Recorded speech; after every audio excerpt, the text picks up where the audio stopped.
Estou muito feliz de estar acá com vocês.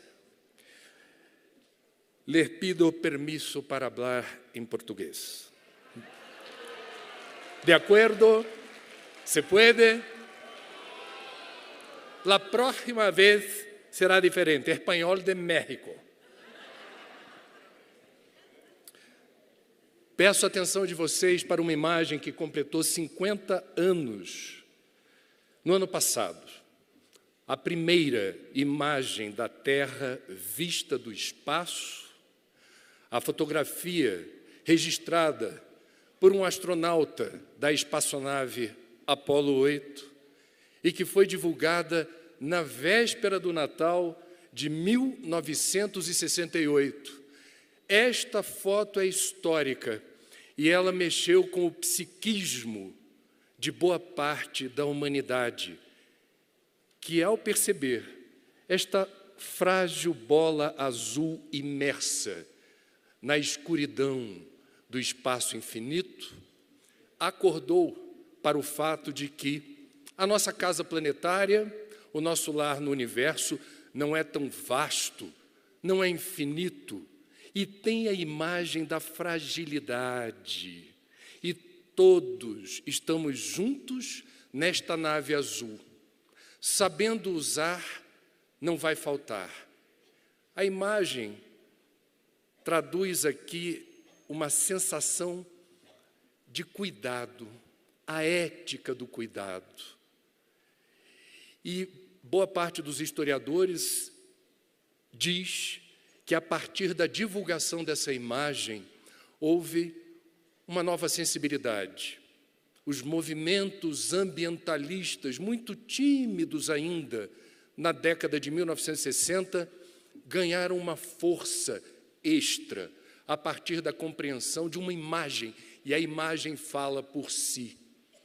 O planeta reclama atenção e cuidado, e nós precisamos estar atentos para os riscos da depredação, da destruição e da devastação, num planeta onde os recursos são finitos. Sabendo usar, não vai faltar. 111 anos antes, houve a codificação da doutrina espírita, e nós espíritas, desde o século XIX, temos informações privilegiadas sobre a nossa casa planetária. Ela não é apenas um lar, e não é possível, à luz do espiritismo, retroalimentar uma dualidade. Nós e a casa, eu e o planeta. A partir da visão espírita, o planeta está em nós.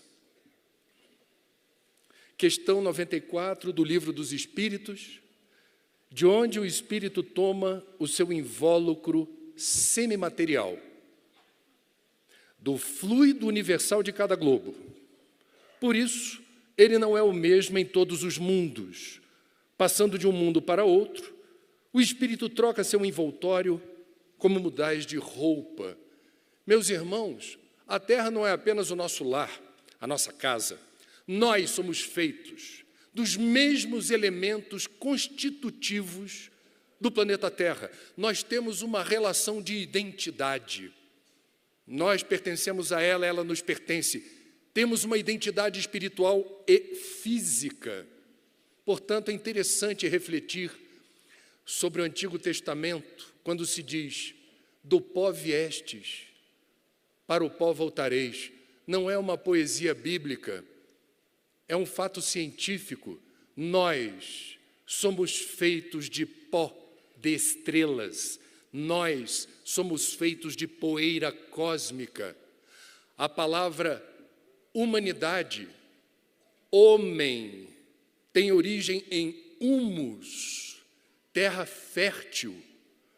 Nós, na nossa identidade espiritual com o planeta, precisamos reconhecer que os minérios que jazem nas profundezas do solo são transportados por nossas veias e garantem, asseguram na dosagem certa nossa saúde, nossa resiliência, nossa vitalidade. Um bom médico, quando pede um exame de sangue e o laboratório traz o laudo, o médico haverá de checar a presença de zinco, ferro, potássio, manganês.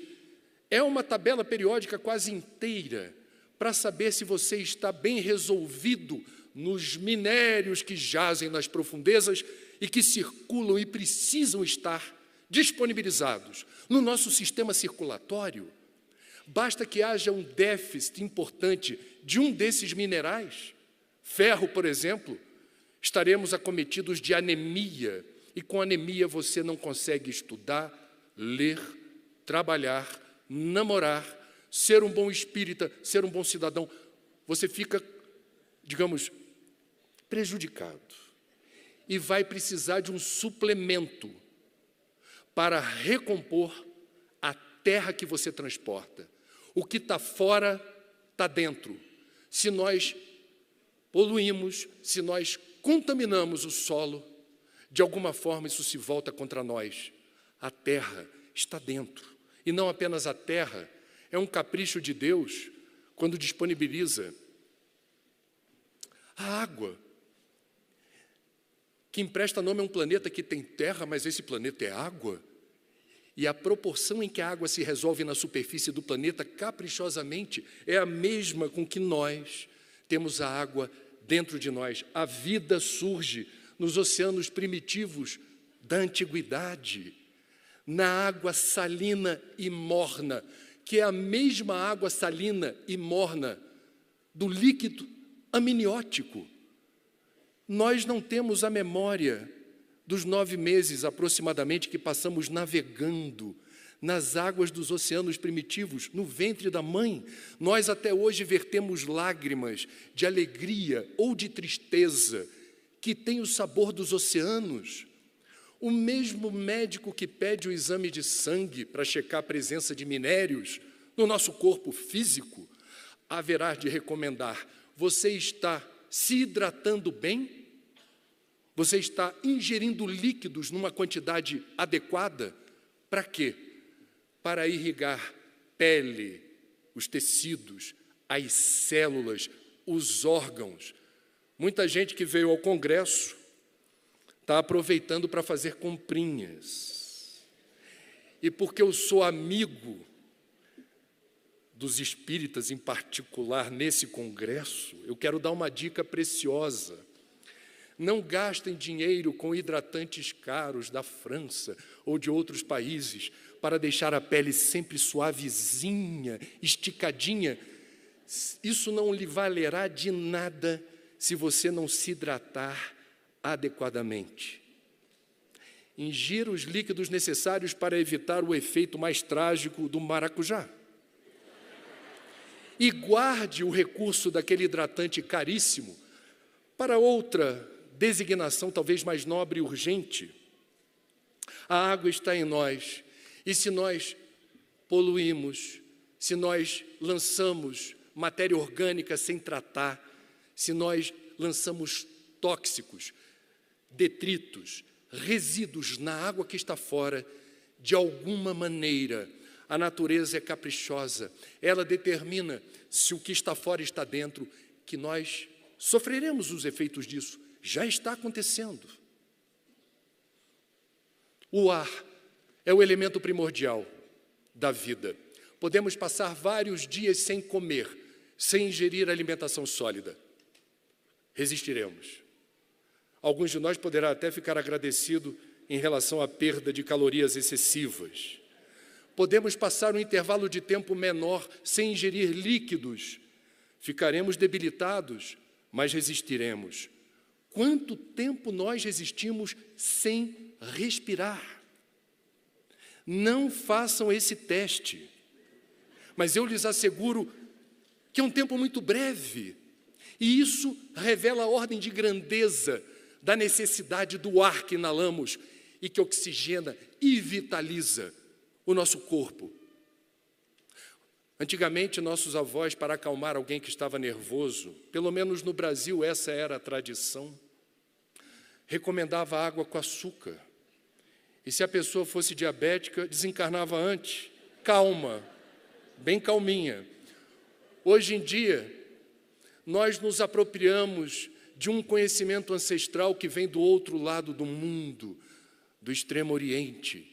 O hinduísmo é uma dessas tradições que preconiza a necessidade da gente prestar atenção naquilo que a gente banaliza, que não enxerga, que é o ar.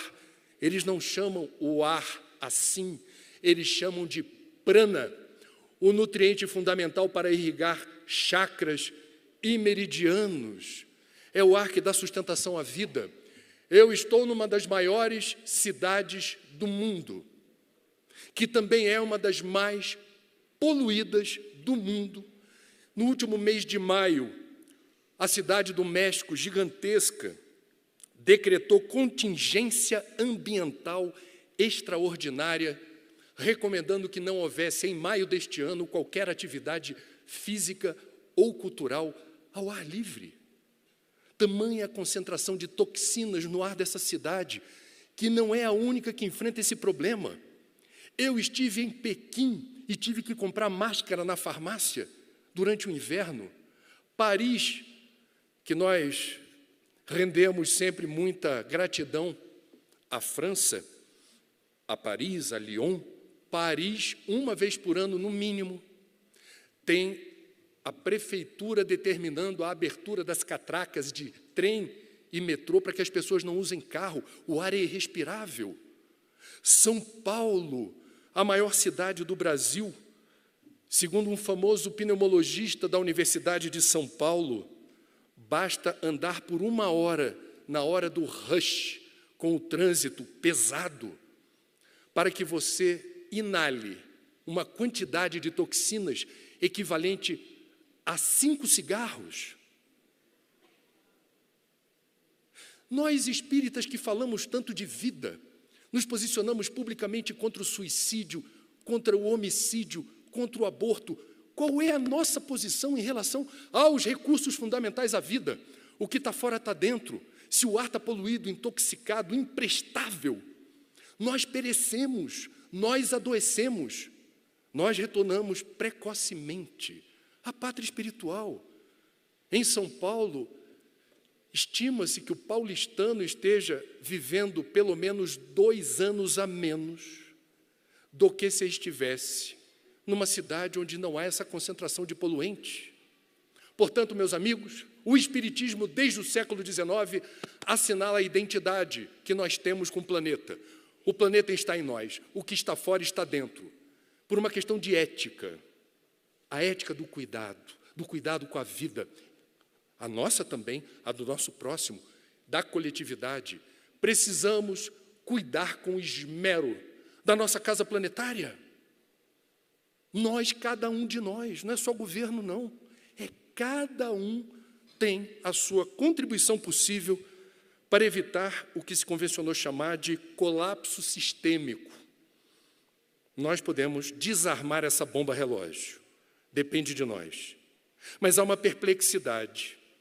Se nós percebemos que somos parte do planeta, e aí eu vou novamente recorrer aos franceses, ao pensador de Rodin, porque essa é a nossa postura, se somos parte do planeta, o que então estamos fazendo com a Terra? Experimentamos hoje uma crise ambiental sem precedentes na história da humanidade. Essa crise, ela é causada e agravada por nós, nossos hábitos, nossos comportamentos, nossos estilos de vida, nossos padrões de consumo. Nós precisamos nos dar conta disso, porque se estamos num congresso internacional de espiritismo e falamos tanto da necessidade de pensar no futuro espiritual do planeta, qual futuro estará reservado se permanecer a nossa indiferença, o nosso desprezo, o nosso desinteresse pelos assuntos que dizem respeito à ecologia, que significa literalmente estudo da casa, da nossa casa.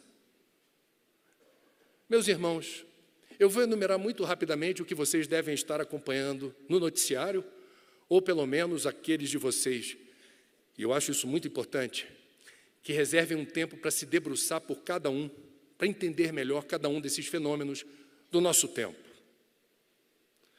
97% dos cientistas que pesquisam clima no mundo afirmam categoricamente que o mundo está aquecendo e que a ação humana agrava o fenômeno do câmbio climático, do aquecimento global. São cientistas que publicam seus trabalhos em revistas especializadas como Science ou Nature. O conselho editorial dessas revistas não é composto por jornalistas, é composto por cientistas. E eles verificam se as conclusões que eles estão chegando sobre degelo das calotas polares, elevação do nível do mar, eventos extremos, o branqueamento dos corais, que determina a morte em escala dos ecossistemas marinhos, a mudança do ciclo da chuva, relacionando tudo isso ao aquecimento global, obedeceu à metodologia científica. Se Kardec hoje estivesse entre nós, não seria um negacionista climático, não seria um terraplanista, porque Kardec tinha apreço pela ciência. Nós estamos vivendo no mundo hoje um momento curioso, de muito achismo, de muita opinião. Todos nós temos o direito de achar qualquer coisa ou de ter opinião sobre qualquer assunto. Não brinquem com ciência. Kardec não brincou. Kardec emprestou a metodologia científica para aferir credibilidade a fenômenos tão antigos quanto ao da humanidade. Se o nosso codificador teve apreço pela ciência, por extensão, se nos dizemos espíritas, não devemos malbaratá-la com achismos ou opiniões sem fundamento. Estamos experimentando a 6ª extinção em massa do planeta, de várias espécies. A diferença da 6ª para as outras 5 é que dessa vez nós somos diretamente responsáveis por isso. Notícia de setembro do mês passado. Em apenas 5 décadas, 3 milhões de pássaros, 3 milhões de aves desapareceram dos Estados Unidos e do Canadá. E eu só estou falando de um determinado nicho do incomensurável reino animal. Nós estamos acelerando de forma muito perigosa a destruição de espécies que, como a ciência ecológica afirma, todas elas têm uma função específica que empresta equilíbrio e harmonia no todo. Portanto, cada pequeno ser, por mais que alguém desinformado entenda que esse ser é desprezível, é apenas um pernilongo, é apenas uma lagartixa, uma cucaracha. Por mais que você, sendo alguém crente em Deus, atribua uma absoluta inutilidade de uma pulga, de uma formiga, saiba, e aí eu recorro à ciência, ela cumpre uma função estratégica na resiliência, na longevidade, no equilíbrio do todo. A natureza não dá ponto sem nó. Tudo que existe tem uma função estratégica. E o Espiritismo diz o quê? E essa é uma questão ética que diz respeito aos animais. O princípio espiritual evolui transitando por todos os reinos da natureza. Reino mineral com a experiência da agregação molecular. E os minérios não vibram a mesma frequência. Os minérios têm vibrações singulares. Transitamos para o reino vegetal com a primeira experiência complexa de buscar a nutrição no solo, realizar a fotossíntese, reagir a momentos hostis ou acolhedores, polinizar, reproduzir.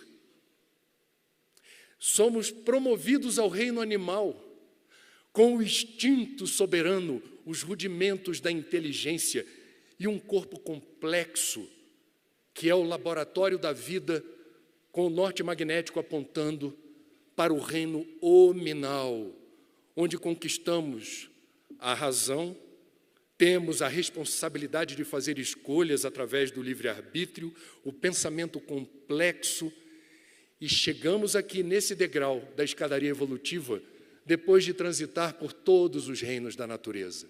O que significa isso? Não temos o direito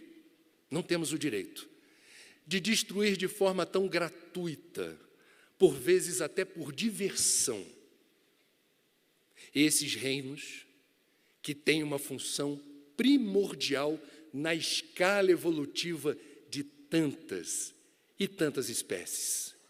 Até o ato banal de comer carne, que o Espiritismo não proíbe, mas reconhece. Nosso destino é ser vegetariano.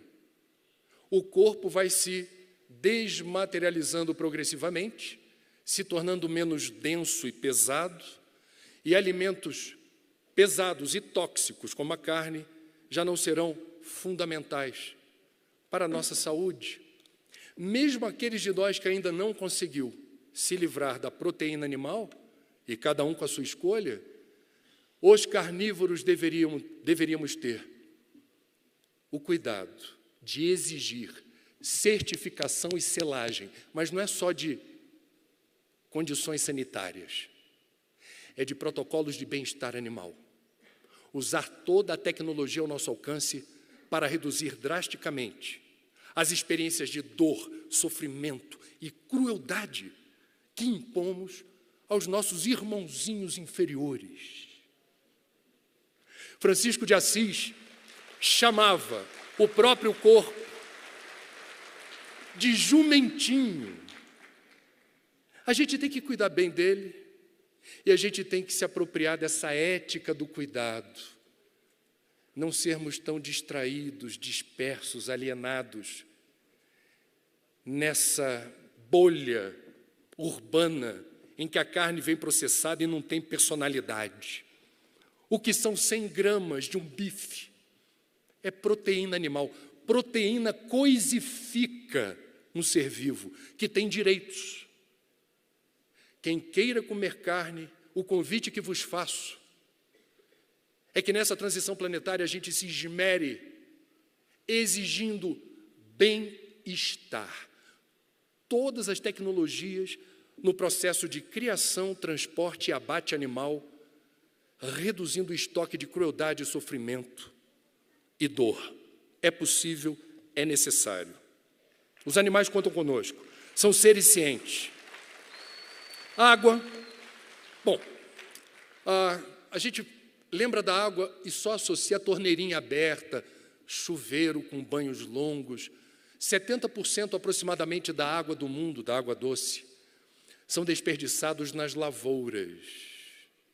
Portanto, precisamos pressionar as autoridades para que exijam dos fornecedores de alimentos critérios rígidos de uso inteligente de água. O desperdício de água nas irrigações é absurdo, é descomunal. E nós temos a água no setor industrial.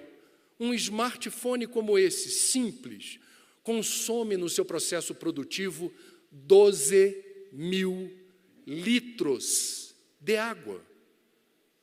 A cadeira em que vocês estão sentados, a roupa e o sapato, bolsa, óculos, carteira, relógio, tudo isso para existir demandou água. Portanto, não apenas aqui, mas também aqui, o consumismo, o hiperconsumo se revela através do water footprint, a pegada hídrica. Quem está preocupado com a escassez de recursos hídricos não é só fechar a torneira ou tomar banho curto, é exigir protocolos técnicos mais rígidos nas lavouras e é consumir moderadamente, porque tudo que se compra tem água. É o que se chama água virtual. Seguindo em frente, nós vamos chegar na basura.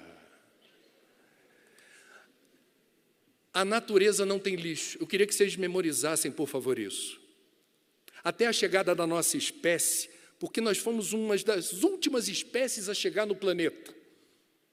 Se fosse possível colocar a criação do mundo e o dia de hoje, e dividíssemos todas essas eras em 7 dias, nós estaríamos no domingo, faltando apenas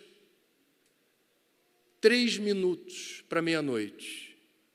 Nós, portanto, chegamos por último, mas estamos determinando uma mudança tão drástica no software inteligente da vida.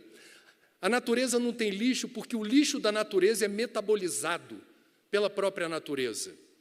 Galhos, folhas, frutos, matéria orgânica que apodrece, vira outra coisa.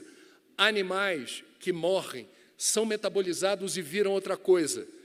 Nós determinamos a era do lixo. O lixo que não se decompõe rápido ou não se decompõe.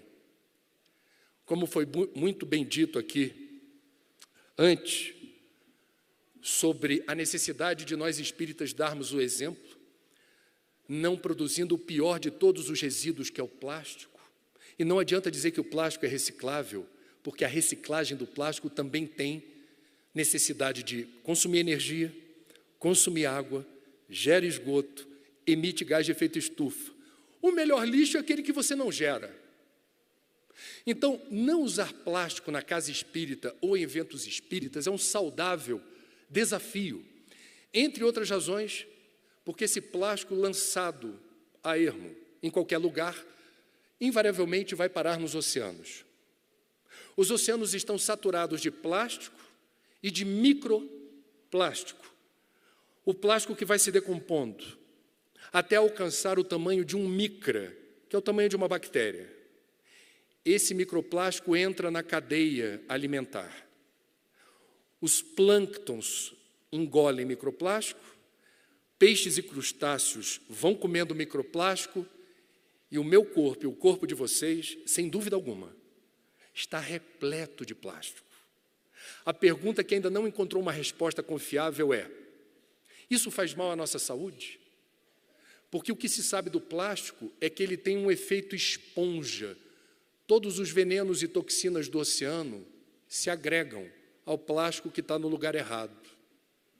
Se a gente está ingerindo microplástico, em alguma proporção, essas toxinas estão adentrando o nosso organismo.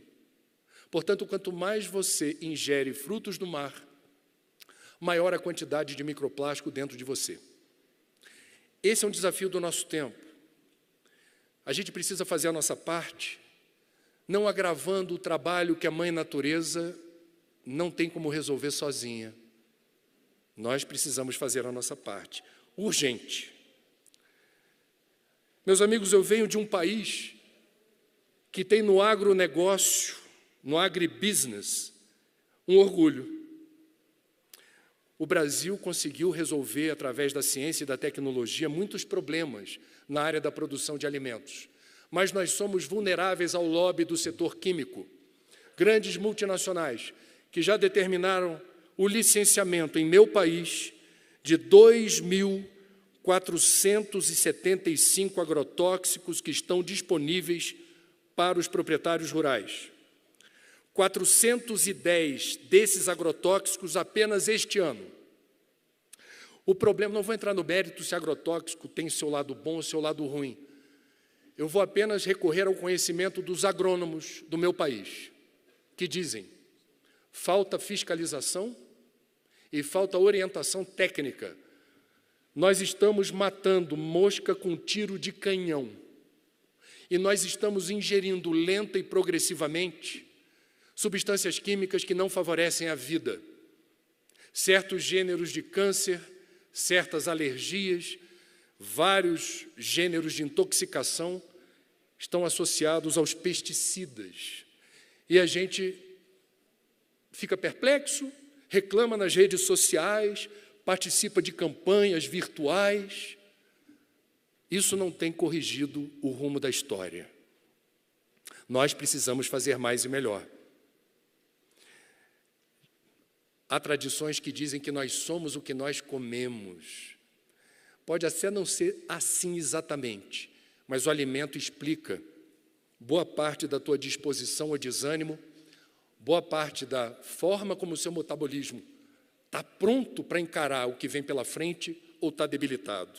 Agrotóxico em excesso mata, intoxica e precipita retorno à pátria espiritual de agricultores, de famílias próximas das plantações e de quem ingere veneno. Nós estamos, segundo os geólogos do mundo inteiro, experimentando, e isso é do nosso tempo, é do tempo de agora, não é do tempo do Kardec. É o desafio dos espíritas encarnados hoje. Uma nova era geológica, denominada Antropoceno. Como o nome diz, é a era que só pode ser entendida e explicada a partir da interferência do Homo sapiens sapiens, feito à imagem e semelhança de Deus, e que tem promovido tamanha interferência nos ciclos da natureza, que a natureza se tornou hostil a nós. Guardem esse nome. Antropoceno não é motivo de orgulho para a nossa espécie. É motivo de inquietação e reflexão. O que devemos fazer para inflexionar a curva de alterações nesses ciclos da natureza? O que está ao alcance de cada um de nós fazer para que o mundo de regeneração não seja também conhecido como um mundo onde o antropoceno grita e fala alto? Essa é uma expressão nova na área do direito internacional. Tribunal Internacional de Haia, na Holanda, começa a apreciar processos em que certos governantes estão sendo acusados de ecocídio. Significa medidas irresponsáveis que acabam determinando a aceleração da destruição gratuita, sem que a gente use os nossos talentos, a nossa inteligência, para manter um estilo de vida saudável sem que isso seja sinônimo de destruição. Sim, é perfeitamente possível gerar emprego e renda sem destruir o planeta. Sim, é perfeitamente possível falar de desenvolvimento sem que o desenvolvimento seja sinônimo de destruição. Mas o analfabetismo ambiental faz vítimas no mundo político, faz vítimas em vários segmentos religiosos, onde a gente se esmera em ser alguém do bem, eu quero fazer o bem, eu quero ajudar o próximo, e a gente perde de vista o que a gente está, de forma direta ou indireta, fazendo com a nossa casa. A nossa casa. É uma questão ética. Ontem foi dia de São Francisco. Viva Francesco! Francisco nunca emprestou nome a um papa. Quis o destino que um argentino, cardeal Bergoglio, após ser imantado papa, na tradição católica, os cardeais ficam trancados na Capela Sistina, sucessivas votações e sufrágios, até que se escolha quem será o herdeiro de Pedro. É prerrogativa do eleito escolher um nome, pessoa jurídica. O nome que um papa escolhe tem uma conotação política. Pio, já houve 12 papas Pio. Se Bergoglio escolhesse Pio XIII, ele estaria assinalando para a comunidade católica e para o mundo, porque o chefe da igreja não é apenas um chefe religioso, é um chefe de Estado. Por isso que eu estou trazendo ele aqui. E ele, quando escolhe um nome, se for Pio, Pio assinala um rumo do pontificado, uma visão da igreja, uma visão teológica. Existem 16 papas Bento. Se o cardeal Bergoglio escolhesse ser Bento XVII, estaria igualmente assinalando um rumo do pontificado. Eu pergunto a vocês, irmãos espíritas, boa parte dos quais egressa do catolicismo, por que nunca houve antes o Papa Francisco? Essa é uma boa pergunta. Somos uma filosofia espiritualista, e a filosofia promove o livre pensar. Eu tenho o direito de perguntar, por que nunca antes houve um Papa Francisco? E no meu livre pensar eu vou aqui arriscar uma resposta. Quem foi Francesco? Foi o primeiro místico da igreja. a assinalar a presença do sagrado na natureza. Não é apenas voto de pobreza ou castidade. Francisco veio ao mundo 8 séculos atrás para constranger uma igreja opulenta e corrupta e resgatar o Evangelho de Jesus na sua essência. E isso ficou marcado na história. O argentino Francesco, Papa Francesco, ao que parece, tem se esforçado para exercitar o franciscanismo, denunciando igualmente problemas dessa tradição, não aceitou a indumentária luxuosa e pesada do crucifixo de ouro e do sapatinho Prada, não aceitou comer e dormir nos aposentos suntuosos do Vaticano e inaugurou uma lavanderia para os pobres de Roma poderem usar dentro do Vaticano. A roupa, lava a roupa. Sou pobre, mas sou limpinho. A roupa me empresta dignidade.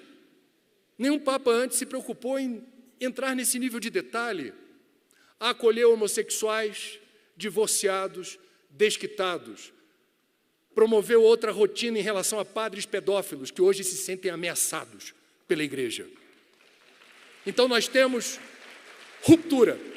Francesco, de 8 séculos atrás, e o cardeal Bergoglio, que se inspirou em Francisco para igualmente determinar uma ruptura.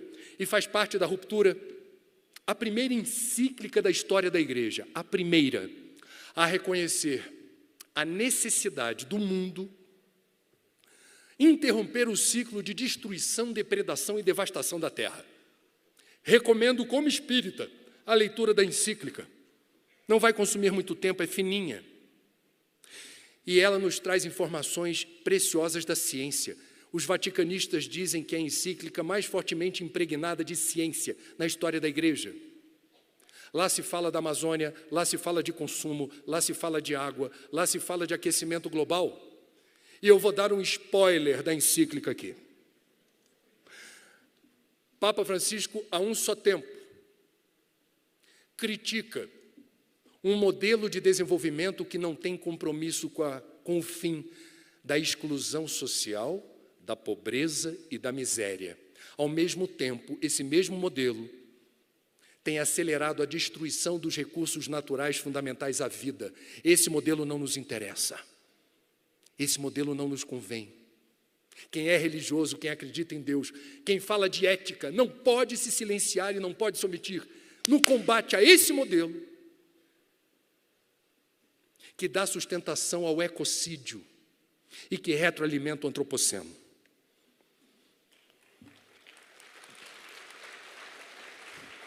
O que o Espiritismo tem a dizer sobre essa crise ambiental? É muito impressionante como, do meu ponto de vista, me perdoem, eu vou compartilhar aquilo que me parece a expressão da verdade. De forma pioneira, Allan Kardec, na codificação, se antecipou a um cenário de crise ambiental sem precedentes na história, quase 2 séculos depois. E isso está manifestado em várias passagens das obras básicas. E a gente vai testemunhar isso em várias obras psicografadas por Divaldo, Chico, Raul, entre outros. Uma nova ética civilizatória, onde a questão ambiental não seja fora. O meio ambiente começa no meio da gente. É disso que estamos falando. Tudo que eu estou falando aqui se resume a isso. Não está fora. O que está fora está dentro. O planeta está em nós. A nossa ética espiritual se confunde com o comportamento que nós, enquanto raça superior, feita à imagem e semelhança do Pai, precisa honrar essa condição cuidando da casa, ornamentada e preparada com esmero para nos acolher e para nos propiciar o melhor cenário para a evolução. Portanto, eu não vou resumir aqui todos os tópicos que aproximam o espiritismo da ecologia, até porque isso me rendeu um trabalho que resultou num livro. Portanto, eu vou ser bem sintético. A lei de destruição e a lei de conservação, no capítulo das leis morais, no Livro dos Espíritos, resumem de forma muito interessante qual é a visão do Espiritismo em relação a problemas que estamos citando aqui. Questão 728. É lei da natureza a destruição? Preciso é que tudo se destrua para renascer e se regenerar, porque o que chamais destruição não passa de uma transformação, que tem por fim a renovação e melhoria dos seres vivos. Atenção, aqui não é cabível considerar toda destruição igual. Aqui a espiritualidade maior fala de um processo que está inserido no software inteligente da vida. No universo nada é, tudo está em constante transformação e mutação. A destruição precisa ter lugar para que a vida, a lei de evolução, se desenrole, avance. Há uma lógica. Questão 729. Se a regeneração dos seres faz necessária a destruição, por que os cerca a natureza de meios de preservação e conservação? Se é inevitável que haja destruição, por que os seres têm instinto de conservação? Por que nós temos habilidades específicas para evitar a destruição ou a morte precoce? Essa resposta é preciosa. A fim de que a destruição não se dê antes do tempo. Toda destruição antecipada obsta ao desenvolvimento do princípio inteligente. Por isso foi que Deus fez que cada ser experimentasse a necessidade de viver e de se reproduzir. Daqui se conclui, tudo tem o seu tempo de viver e morrer. Quando nós precipitamos a destruição, estaríamos incorrendo contra uma das leis de Deus. E isso, caprichosamente, como disse, se volta contra nós. Eu vou me apropriar aqui das imagens de um artista plástico genial, disponível no Instagram, Ugur Galen. É um trabalho magnífico, que nos causa perplexidade e reflexão. Em pleno século XIX, Kardec traz uma reflexão sobre o que é necessário e supérfluo. Isso antes de existir curso para publicitário, antes de existir marketing digital, antes de existir shopping center, antes de existir liquidação nas casas tais, antes de existir Black Friday. Kardec já enumerou e já colocou, catalogou. Ele trouxe uma reflexão que parece distante do universo espírita. O que é necessário? O que é supérfluo? Eu brinquei aqui com a Mariane, que é a nossa excelente anfitriã. Ela perguntou, vocês vão despachar bagagem? Eu vou ficar no México até quinta-feira. E falei, não. Eu estou levando bagagem de mão. Aí eu gostei, brinquei com ela na rede social, falei assim, como ambientalista, eu preciso ser minimalista. É um exercício espiritual constante. Você passa pelos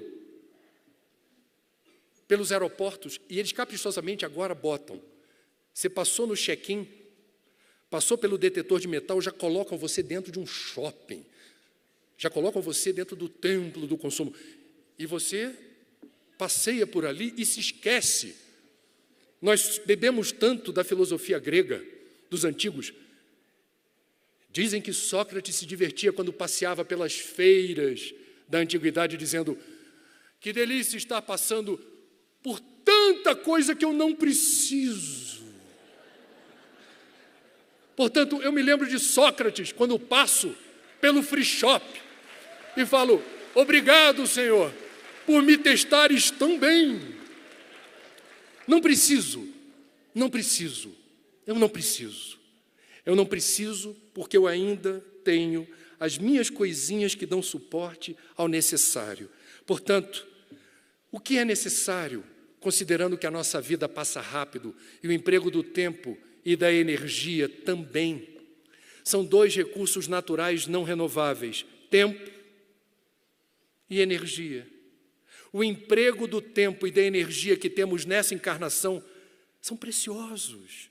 O que realmente faz a diferença? Nós estamos aqui para evoluir.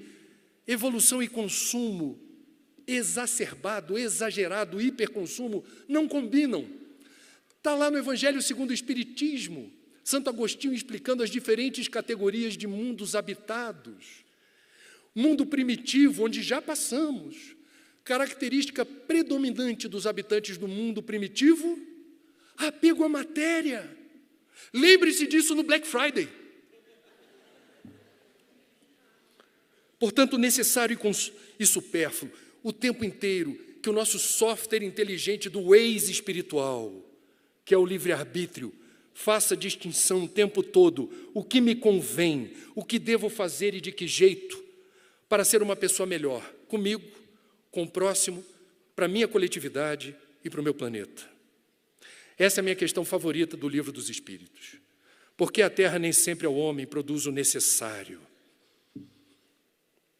A indagação é curiosa. No século XIX havia apenas 1 bilhão de encarnados, 1.000 milhões de encarnados. Hoje somos mais de 7.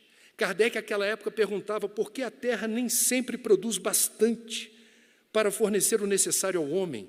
E a resposta é que o homem a negligencia, é ingrato. E, no entanto, ela, Gaia, é excelente mãe. Frequentemente, ele ainda acusa a natureza pelas consequências de sua imperícia ou de sua imprevidência. A terra produziria sempre o necessário, se com o necessário soubesse o homem contentar-se. Meus irmãos, menos distração, menos dispersão. Divaldo fala tanto, de maneira tão apropriada e bonita, do livro da vida. Tudo o que façamos ou deixemos de fazer fica assinalado no livro da vida. Que sejamos habitantes conscientes dessa nave azul, imersa na escuridão do espaço. E ao desencarnarmos, que a gente olhe para trás e se lembre: eu fiz o que estava ao meu alcance para não agravar o planeta, não deixá-lo para os meus descendentes, ou para mim mesmo quando retornar, em situação pior. Enquanto isso, nos centros espíritas, a lista é grande, eu não vou me deter nos detalhes. O copinho de água fluidificada, plastificado, substituí-lo é apenas uma das demandas. A casa espírita é pronto-socorro, é assistência médica e espiritual. A gente acolhe, assiste, tranquiliza, e a gente também é uma escola, a gente instrui, a gente aponta rumos éticos. A casa espírita precisa ser a expressão de um mundo de regeneração, que não pode ser um mundo de regeneração se não for sustentável. Não é possível imaginar um mundo de regeneração, do ponto de vista ético e moral, que retroalimente o desapreço, o desinteresse, a desimportância que tantos de nós no dia a dia, manifestamos em relação a essa casa, a nossa casa. Precisamos fazer mais e melhor. Essa frase me diz muito. Chico Xavier: natureza é sinônimo de manifestação de Deus. Os homens e as mulheres do planeta são filhos de Deus e podem modificar a criação de Deus. Nós nos encontramos no limiar de uma era extraordinária. Se nos mostrarmos capacitados coletivamente a recebê-la. Mundo de regeneração não é um decreto sideral e você fica esperando acontecer, daqui a pouco reencarnei, opa, o mundo ficou bom. Desculpa, mundo de regeneração, eu aprendi a ver isso com oradores, escritores, médiuns fantásticos, que instruem a nossa sensibilidade nessa direção. Esqueça, não perca tempo. O mundo de regeneração se concluirá em 2063. Já estamos vivendo a transição.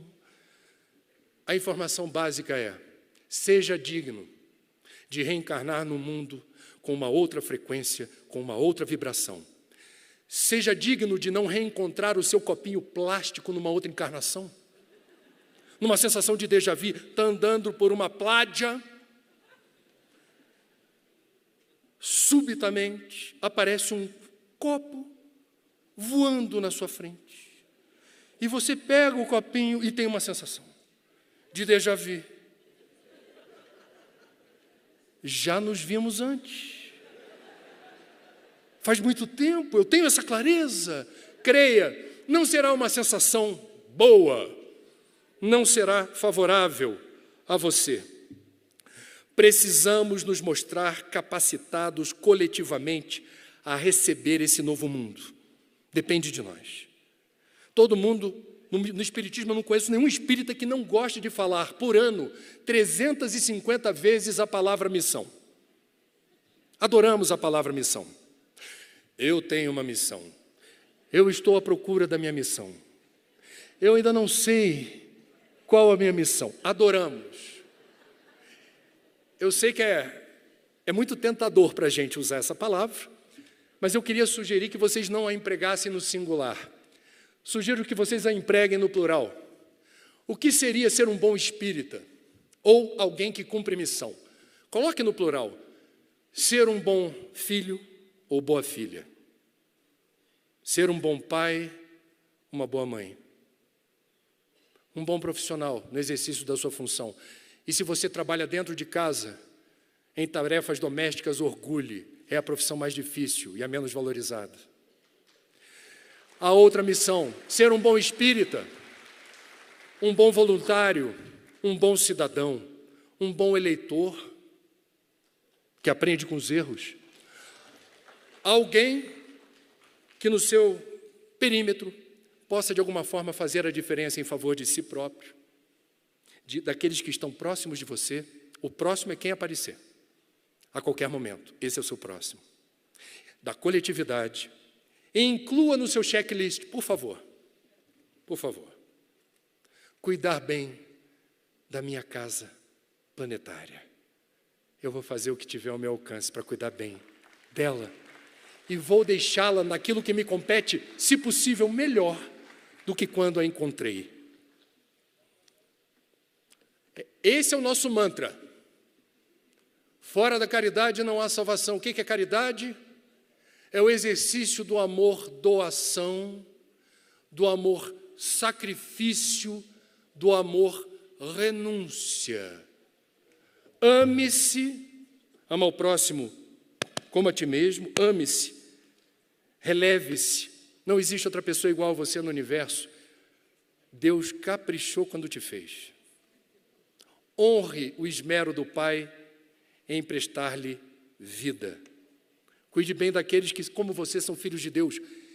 Fora da caridade, inclua a terra, a água, o ar, os diferentes reinos da natureza. Qualquer ser, por mais aparentemente insignificante que cruze o seu caminho, lembre-se, o sagrado está presente. E eu preciso fazer uma releitura desse sagrado que está abundante ainda à minha volta. Eu preciso fazer a minha parte. Se Jesus é meu modelo e guia, vamos lembrar aqui A Caminho da Luz de Emmanuel, psicografado por Chico. Há mais de 4,5 bilhões de anos atrás, Jesus já era um espírito puro, crístico, e que teve naquele período a nobre função de ajudar a formatar do magma incandescente, esculpir e coordenar com os arquitetos siderais o que seria a nossa casa. Ele organizou a composição dos gases na atmosfera, ele organizou a taxa de salinidade dos oceanos, ele organizou os fenômenos que resultam na fertilidade do solo. Joana de Ângeles, no livro Após a Tempestade, capítulo 3, psicografado por Divaldo, chama de Jesus Cristo de o sublime ecólogo. O sublime ecólogo. Se você tem Jesus como guia e modelo. Lembre-se disso. Toda vez que a gente joga lixo no lugar errado, malbarata o uso de água e energia, consome como se não houvesse amanhã, nós estamos desonrando. Nós estamos desonrando a nossa condição de cristãos e espíritas. Portanto, e aqui encerro o meu evangelho da sustentabilidade, que é o evangelho de Jesus. Aquele que, quando passou por nós, recorreu à beleza das águas translúcidas do Tiberíades, as aves do céu que jamais chegaram, o rei Salomão jamais chegou perto da opulência, da beleza dessas aves, que escolheu a montanha para fazer o sermão que Mahatma Gandhi disse que resumia de forma linda e inspiradora todo o seu evangelho, que confirmou seu messianato nas águas, aquela época limpas do Rio Jordão, graças ao Batista. Depende de nós cuidar da casa que é parte de nós. Em qual planeta você deseja reencarnar? Façamos por merecer a consciência tranquila de quem, como filho de Deus e habitante da terra, não descuidou dos afazeres urgentes, nunca foi tão urgente, cuidar do nosso lar. Obrigado pela atenção.